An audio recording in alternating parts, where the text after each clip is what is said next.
केपी ओलीजी Which KP Oli? अनि तपाईँ नि हैन र केपी ओली भनेको बालनलाई सोध्नु। बालेन सरलाई सोध्नु। बालेन सर केपी ओली को हो त? नेता जति सबै चोर देश लुटी खाछन्। ला केपी ओलीजी तपाईले त बालेन सरले त चोर भनिदिनु भयो त कस्तो लागिरहेको छ नि? मजाक लाग्यो।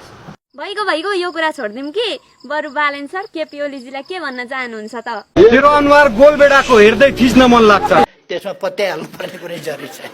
पत्याउनु पर्ने कुरा त छ नि केपी ओलीजी। तपाईँ बुढो भइसक्नुभयो, बालेन सर अझै जवानै देखिनुहुन्छ। मेरो त जवान भने पनि दारी अलिअलि फुल्न थालेको छ क्यार।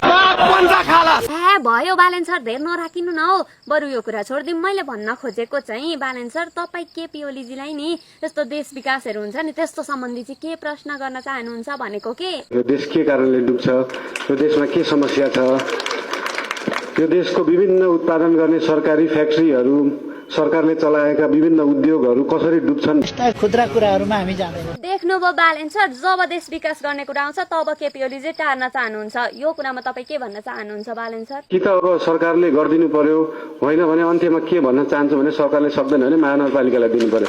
देश बनाउनु कुनै ख्याल ठट्टाको कुरा हो र? मजाकको कुरा हो र? यो देश त तमासा जस्तो भयो।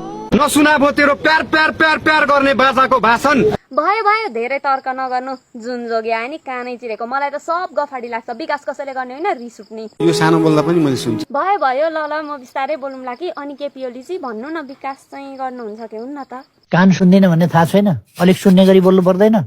कोही झर्केर नबोल भन्ने, कोही बिस्तारो बोल्दा सुन्दिन भन्ने। बरु आजलाई घर जाउँ, अर्को पालि हामी कता भेट्ने त केपी ओलीजी? मैले जहाँ बोलाउँछु त्यहाँ।